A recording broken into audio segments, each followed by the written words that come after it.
Okay, on the podcast, the nursing crisis. Why are we not hiring the ones we train? We train them up, we don't hire them. What's going on? Why do we look overseas to hire them?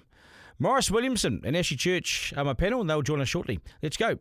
Are we paying these people to front up or are we paying them to fly to Wellington to eat their lunch? Should you really lose your career for refusing to take part in a 90-minute lesson about Māori culture? This government doesn't actually have any idea how to get economic growth. Show us what you made of, Prime Minister. Editor-in-Chief with Duncan Garner. Duncan Garner, Editor-in-Chief, proudly sponsored by the Brothers Green. Unlock the innate power of New Zealand botanicals to support your mobility. Try the Brothers Green New Zealand Move Joint Support Tonic and join over 20,000 other Kiwis experiencing easier movement. For as little as $1 a day, you too can experience the power of New Zealand hemp seed oil for your joint health. Head to brothersgreen.co and use code DG20 at the checkout for 20% off your first order. It's a good one. Always read the label. Take as directed. Supplementary, of course, to a balanced diet. The Brothers Green, Christchurch. Okay, g'day, good evening. Welcome to the podcast. I'm Duncan Garner. Welcome along. You're the Editor-in-Chief, and please subscribe for $7.99 a month. You can text my name Duncan to 3598, and I'll flick you the link. And $7.99. That's the price of a month's subscription to this, and you get all sorts of extra content every Friday. We send it out, plus my newsletter, Ask Me Anything sessions, the whole shebang. So good to see you. Thanks so much for those who have signed up. We really appreciate your support. Right, the nursing crisis shortly, and Maurice Williamson and Ashley Church will join us as well. It's a shocker, though, this nursing crisis. And I intend to go on about this, not just on this podcast, but for some time to come, as I line up nurses and people to speak to. I think it's so wrong to train people, but then not hire them back. Why are we suffering a nursing crisis when we've got hundreds of nurses who we've trained who are unemployed, who haven't been employed? We've fully trained them, so why don't we hire them? I don't understand this. It's outrageous. Let's go. It's the Slam Dunk. Okay, listen, this isn't just a story. This is a crisis, and it's happening right now while the system sits idle.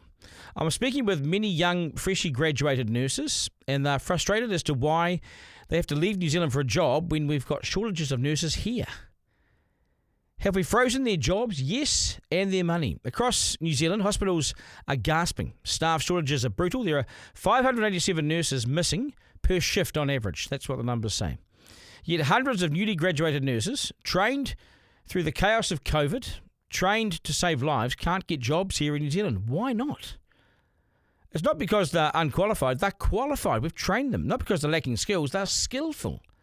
Because a system that once welcomed nearly every graduate has been slashed, leaving them stuck in limbo. So why are we even training them if we're not hiring them? I find this senseless. Only 45% of July's graduates got employed. Training hours were cut by 66% from 240 to 80. Roles offered were at 0.6 full-time equivalents, barely enough to survive. Meanwhile, overseas recruitment continues. Australia, UK, Canada, welcoming our talent with open arms. They will take them and they'll pay them twice. They'll pay them double.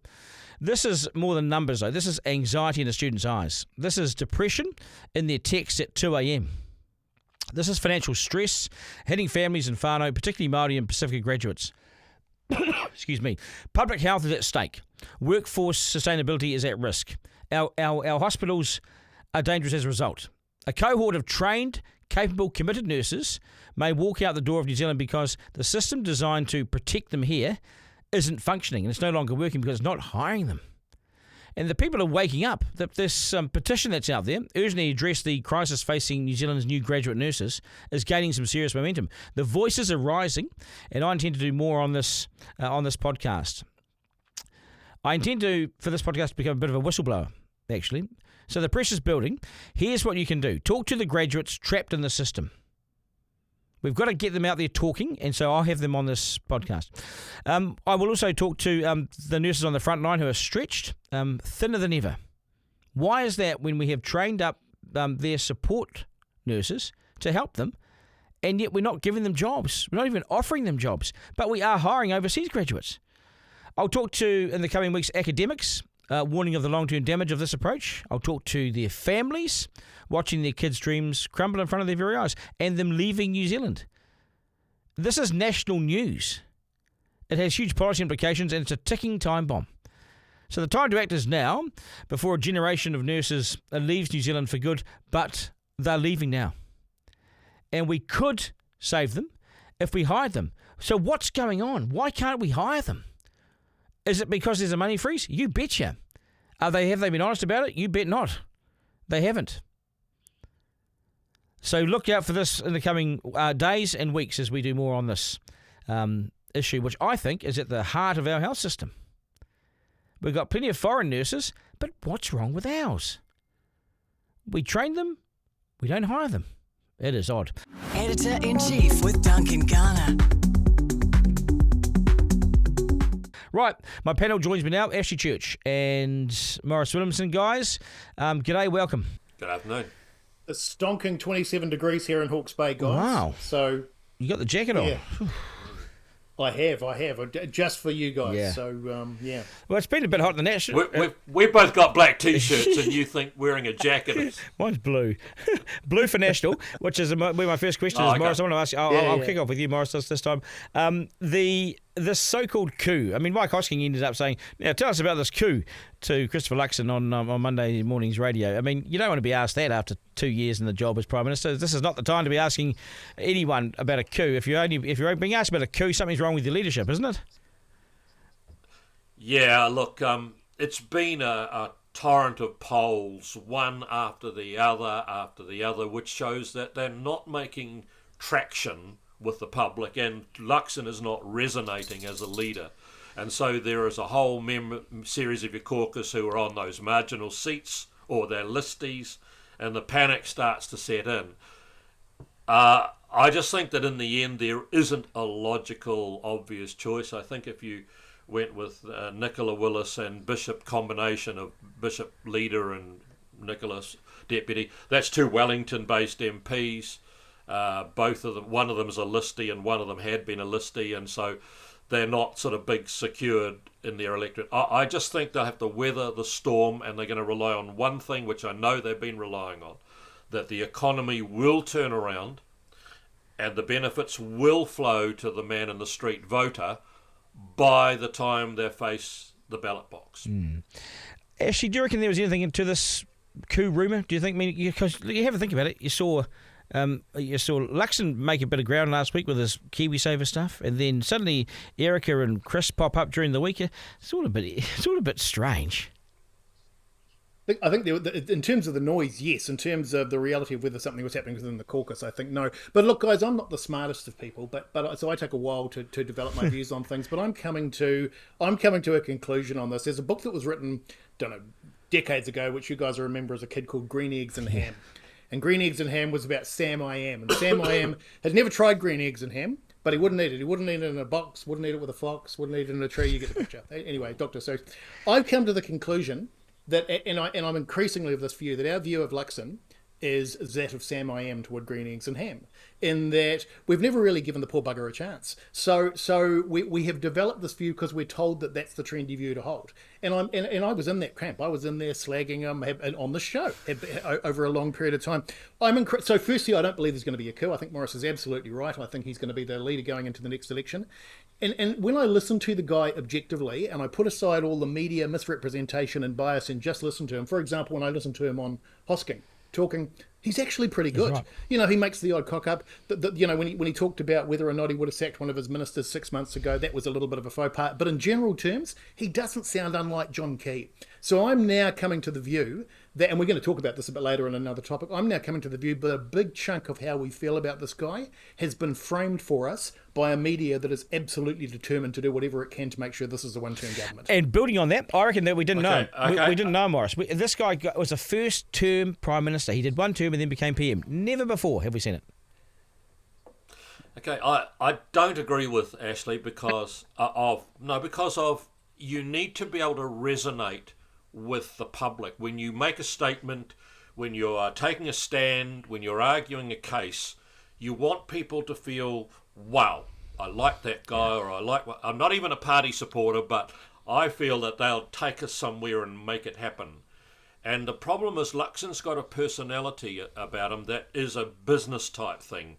It's quite cold, and he talks about quarter one and setting a target and so on. And if you're mother of seven of Glenfield, that doesn't resonate at all with you. And so good leaders, and we've had them that have been phenomenally good, and we've had them that have been just hopeless.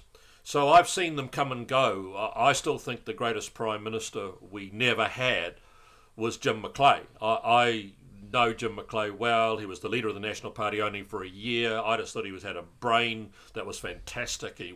And yet he just failed to resonate. He just failed to connect. And the National Party bowled him after 12 months of leadership. And it's, in my view, it was sad, but they did so. And then I saw a pudding basin guy with sort of dark, big horn-rimmed glasses and weighing 300 tons become the leader of the Labour Party, and so they said, oh, he's likely to be their leader soon. And I said, yeah, right. You're kidding me. And he was. He was their Prime Minister, and he went on to be a very good Prime Minister for at least the first term. So I just think that Luxon's got to start getting some advice from people in the comms area about how to, when he pitches an answer, gets it to resonate with people so that they feel how he's really good, this guy, as opposed to a sort of a word salad. He often gives you a word salad at the end of an answer, and you think, that was good. What did it mean? Was it a yes or a no? Yeah. Maurice, let's assume you're right. Let's assume you're right about everything you've just said. I think we both accept that there's not going to be a coup between now and the election. He's going to go in there as leader. Yep. What's the point of us slagging him? What's the point if that's true? Because I mean, let's be honest. We're not trying to be objective here. We all want the national government to win the next term. What's the point of us actually trying to pull him down? I think we should be trying to actually emphasise the positives of the guy as much as we can.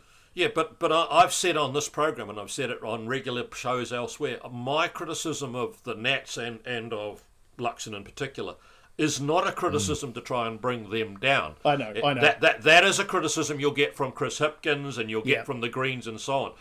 I am trying to get him to focus on things that will help and get them back in the game, because at present, the only thing that's stopping them from almost annihilation is the other side of the aisle is so ghastly.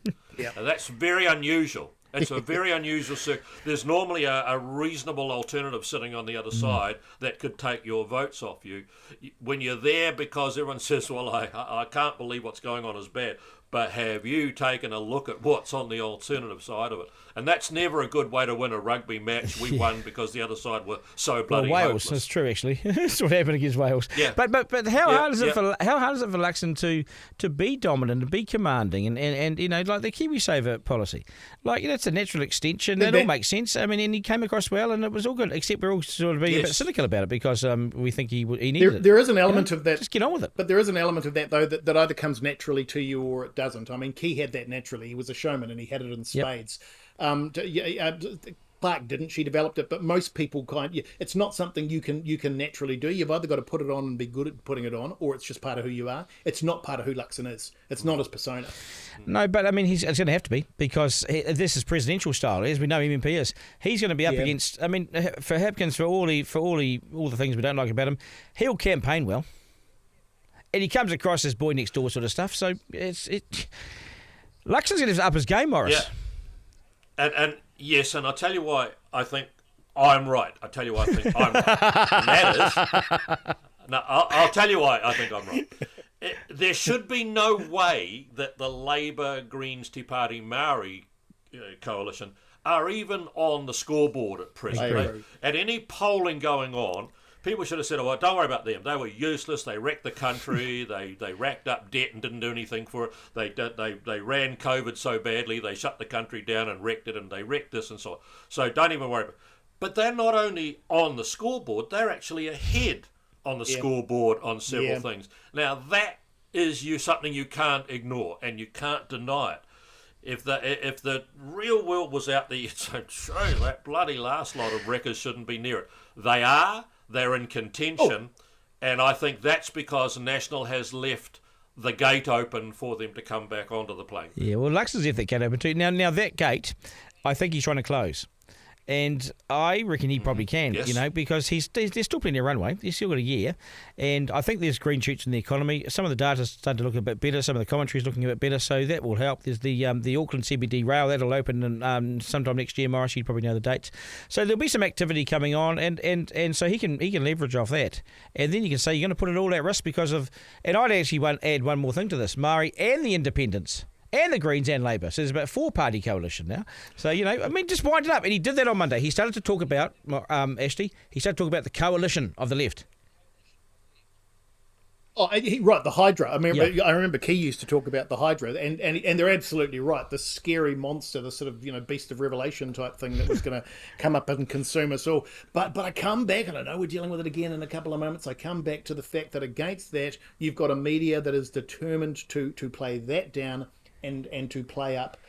Or every little criticism that you might see in the coalition, Winston sneezes, it's a front page issue. Yeah. That's the issue that we're currently dealing with, and that's going to continue to be the issue right up until the election next year. Erica, so let me be a really old, boring cynic and tell you one thing: there's only one thing that finally people vote on. And that is, do you feel better now than you did 3 years ago? And I hate to bring it back to that, but they won't worry about whether you were proposing a new flag, because that will go within months and never be remembered. They won't worry about this or that, but they will be, do you feel better than you did? And right now they don't. No. And right now all money is being put on, but we've got to get to a point where they can answer that, yes, I think I do.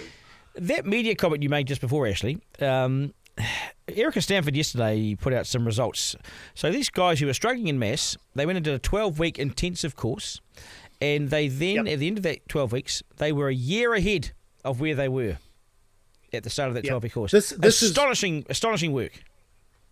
Oh, beyond astonishing. This is unprecedented. So this program, which was put in place, I think, last year, which is called Make It Count, and it's a program that Erica Stanford's introduced to try and to improve what were the abysmal statistics around maths ability amongst some of our kids. Now, I won't bore you with the detail of what happened, except to say, when you break down what's actually happened, so there are 3 models. There's an in-person model where there's a one-to-one between the kids and the teacher. There's a hybrid model that's partly one-to-one and partly online, and then there's a totally online model. From the in-person model, these kids from this trial, guys, in 12 weeks have progressed 2 years. 2 years in their math ability. In the hybrid model, it's 13 to 14 months, and in the online model, it's 12 months and 12 weeks. And there's another statistic which you probably won't have seen, but it's equally important, and that is even amongst kids that weren't part of this trial, who've simply been part of this new system that Stanford's put in place with the new curriculum and have had to put their phones away. Even amongst those kids, you're seeing about a 12-month improvement in their math ability. It is compelling. This is astonishing. Yeah. It's beyond compelling. And I agree with you. And the reason I want to bring this up is because the media went to that press conference. Yep. They asked all these other questions, and they largely ignored that. Yep. The TV one, I think, ran it at 6:36 for a few seconds. Well, 6:36, no one cares.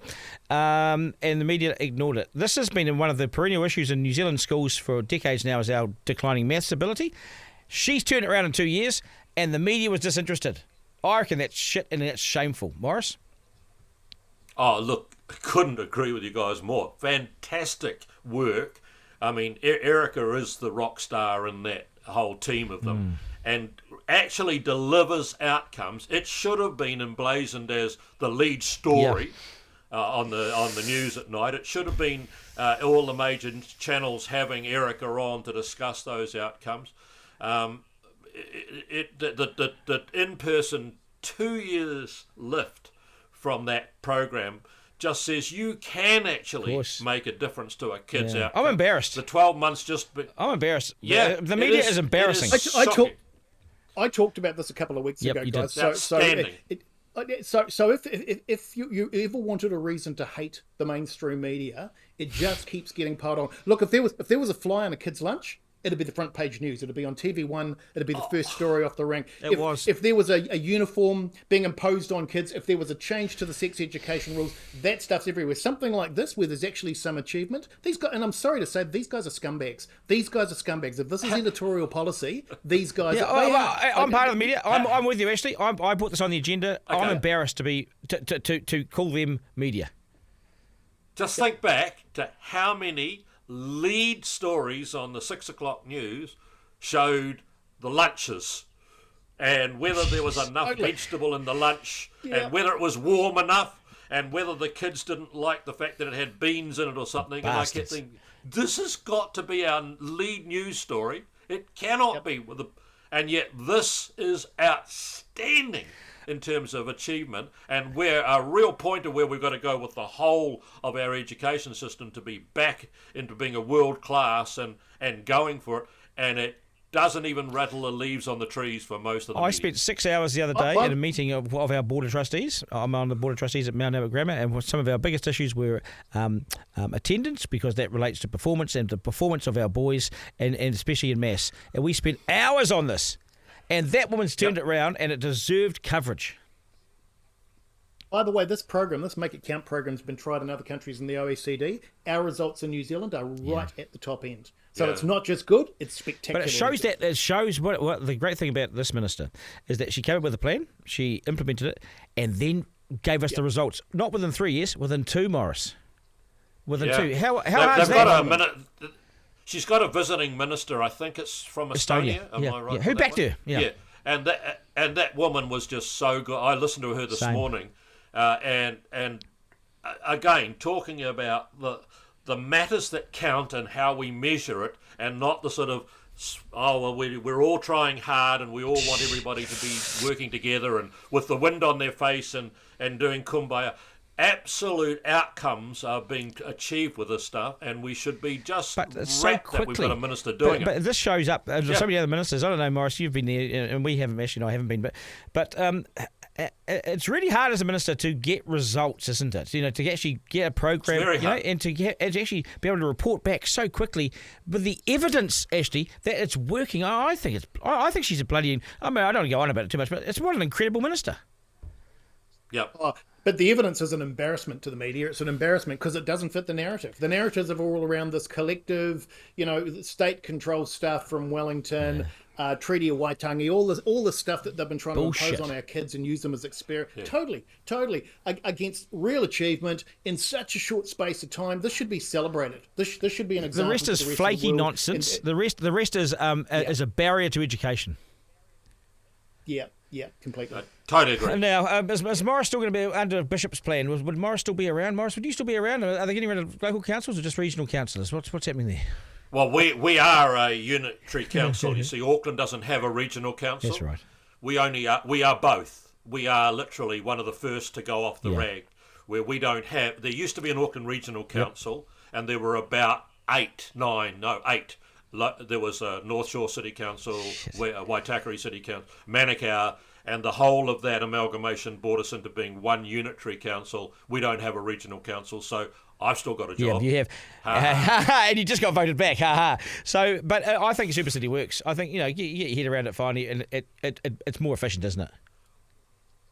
It's more efficient. I think it could be better than it is, and I think that the mayor and others are recognising some blowtorch with regards to value for money, some blowtorching of getting really good measures about productivity and so on. Still have got some way to go, but you've got the ability when you're just the one unit to do it, and we're bringing Auckland Transport back in. That was the legislation originally put Auckland Transport out as an independent body that could run however it liked, and really ran amok. And now the government have got a bill in the Parliament. It'll come out of the Select Committee and hopefully be law around March or April or whatever. Yep. And then AT will be... So we'll be able to take control of the nonsense of bloody road cones to Africa because they're fixing a leaking valve in a water main or something. Talking about getting traffic flows properly, talking about investment where it's needed. Good. I think that will be the next piece to the puzzle that's needed, and I'm delighted the government did make the change. Ashley, can I say I told you so? Yeah, you can say I told you so, and I'll tell you what, this is actually extraordinary, and there's some parts of this that I don't think have received enough coverage. I'll tell you what, there's two parts to this. There's Proposal 1 and Proposal 2. Proposal 1, so most people around the country probably don't know who their regional councillors are. They'll know who their mayor is, and they'll probably know who some of their city or district councillors are because they elected them, probably won't know their regional councillors. What this has done is it's taken that model, and so the first part's not reform of regional government, it's political reform, not organisational reform. So what they've done is they've said everybody knows the mayor, so all of the mayors will basically become the regional council, and they will make the decisions and they'll cooperate together. There are some assumptions in that which may or may not play out, but the principle behind it's sound. But here's the thing that I find fascinating that we haven't drilled down on. Proposal 2 goes way, way, way further. If this was a Labor government, Labor would be doing what they did with the polytechnics. It's all about centralisation. It's all about bringing power back to Wellington Wellington. This is exactly the opposite. This is National saying, we're giving power to the regions, we're putting the mayors in place as your new regional councillors, and we are asking from them in 2 years for some proposals around shared services, around cooperation, around CCOs, and potentially around amalgamation. So they're basically, I've never seen this done before in my lifetime. This is huge. They are saying to the councils, to the local councils and the local communities, you make the decision about where you should go. We're not going to make it for you. I think this is brilliant. Yeah. Look, absolutely agree. And I think you touched on something that we're doing a lot of work on in the Auckland Council right now, which is group shared services. We have Watercare were doing their own bit of this, and Auckland Transport were doing this, and the council was doing it, and we've got Tautaki Unlimited, and we've got Iki Panuku, and everyone's doing, and they've got a manager of this, and they could all just come into one centralised unit, rationalise the systems, have commonality. So the work that's going on in Auckland Council right now of group shared services is a real gain. And it would be really benefit to see that across all the regional councils as well. Yeah, completely. Can I just ask, I've been approached by a number of nurses who have trained here and who have graduated and can't get jobs in these hospitals, and there are hundreds of them. And I think this is an outrage that we're hiring overseas nurses, yet we've trained our own who are about to head to Aussie, a whole bunch of them. Actually, does this sit strangely with you? I find it really weird. Well, it depends. I'd want to see the numbers. I'd want to understand the issue more, because there may well be a reason why both things are true at the same time. There may well be a reason why we're employing foreign. I know, for example, there's a lot of Filipino nurses who I understand from the clients, the patients, are extraordinary. Yeah. But we're short. Are exceptional. There's big shortages. So that comes. I guess that comes down to budget and how much has been allocated to vote health and the budget as to what that means for locals. Supply and demand. Don't know the answer to that. Maurice, it doesn't make sense. No, it's not putting the onus onto me to know everything. You do, don't you? I used to think I knew everything, and then I realised I was wrong. I don't get it either. If they're hiring nurses, then why do we need to bring nurses into the country for them to hire? If the skills and the talent of the ones we've trained here are good enough to do the job, there's a dislocation in that narrative I don't quite get. There's got to be something like our skill set is not high enough, or they're not experienced enough. Maybe they want experienced nurses, and the ones we're bringing in have been on the ward for 20 or 15 years, and the ones that we're bringing out of the training schools and so on have literally not got that. I don't know the answer. It's so odd. It's so odd too. We've always trained these people because we need them in our system, and now we've trained them and not taken them. So we send them to Australia. Yep. So we're training them for Australia. We're paying for Australia's nurses. I find it odd. Ashley, was there something else you wanted to bring up? Well, look, this is fascinating. So over the last, couple of months, 2 or 3 times, Maurice has regaled us with stories of the position that the country found itself in 1990. Which I'm always fascinated by to listen. So I went away and did some numbers. I wanted to see what happened in 1990 compared with where the country found itself in 2023. And Maurice, you'll find this really interesting, mate. So I'm not going to give you all the figures, but I'm going to give you the first two lows of them. So I looked at the 1984 handover from Muldoon to the Labor government, and net public debt at that stage was 30% of GDP. GDP, by the way, for people who don't understand, it's just the size of the economy in any given year. And when you measure these figures, it's how much they are as a percentage to that size of the economy. So it was 30%, which had increased from 4 or 5% in the early 70s. So Muldoon had got out of control. Handed this over to the incoming Labor government. By 1990, when Maurice's government came into power, that had increased to 52%, over half of the economy, the debt. Massive increase. So then the question is, how did that compare to more recently? Well, by the time we got to 2017, Key and English had reduced that right down to 22% of GDP. In fact, they were rock stars. They were even called rock stars. Yep. In terms of the way that economies will run around the world. And they probably placed us in about the best position of any economy could expect to be in. By the time these guys came in, they inherited an economy which was running at about 40 to 42% of GDP, debt to GDP. Not as bad, and this is where Maurice is absolutely right, not as bad as it was in 1990, but still pretty bad. And the other one I wanted to mention of all these figures is the budget balance. Yeah, spending as a result of GDP. So again, go back to Muldoon. The deficit, in other words, the amount of spending that they were doing over and above what they were bringing in was 5 to 7% of GDP. Douglas, to his credit, actually reformed the economy and got that down about 1% to 3 to 4% of GDP.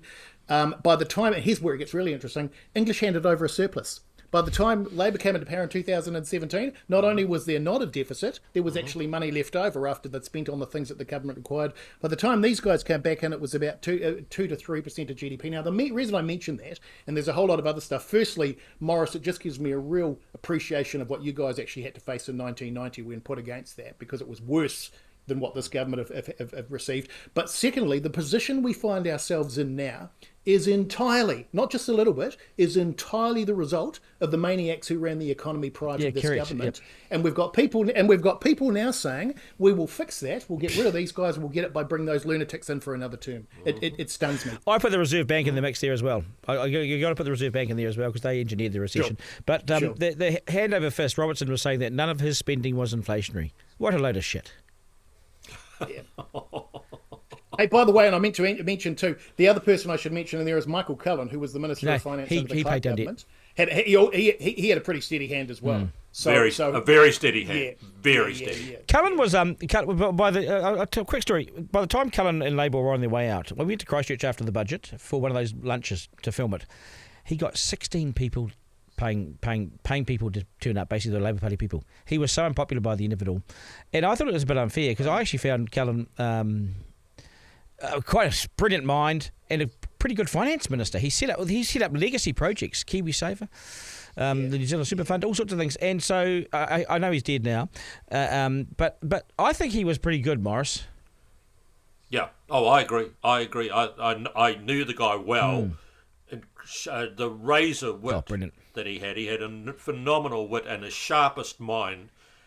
He did get a bit grumpy quickly. If you pissed him off, he'd get quite grumpy quickly. But he was sharp of mind, and I think if you look at the legacy of his time as finance minister, I think he did a damn good job. Yeah, he was tight. He wasn't throwing. I mean, I do remember though the extension to working for families. He had so much money, he didn't know what to do, so he extended it again. And Bill English almost qualified. Do you remember that? Yeah. And the one bit of good news about all this is National, and it took a long time, but National actually did manage to fix it, starting in 1990 and obviously going through to 2017. So one hopes that the same thing can happen again under the right management. Yeah, but and this is where the criticism of this government is valid, that Willis and Luxon and co haven't taken any of those tough decisions to get that figure down. That's the criticism, right? That they haven't done enough to... We're still borrowing, for God's sake. It's the same old drum I've been beating all along. They made all the right story before the election. They said it all. You can remember that they were Labour spending like a drunken sailor. We are spending money we haven't got. We're running up debt. We will take a sledgehammer to the debt mountain. We will stop the public service. All of which I'm going, oh, this is so good. Oh, fantastic. We love you. And then they didn't do it. And that's why they are now suffering the consequences of that. And I want to finish with that last quote from Roger Gray on that TV show last night about you, me and the economy. Roger Gray is the chief executive of the Ports of Auckland, and he basically said something that I thought really interesting. He said the lift in the volumes, both imports and exports through the Ports of Auckland in recent months is quite palpable. It's really starting to lift. Wow. And I'm getting emails from different business people just in the last couple of weeks saying, Duncan, it's not all that bad out here now. We're starting to see the benefits I'm now employing for the first time in a year. So, and I've received 3 of those emails in a week, which has been a year since I've received anything like that. So that's pretty good. I think that's starting to, it's tentative, but it's better than nothing.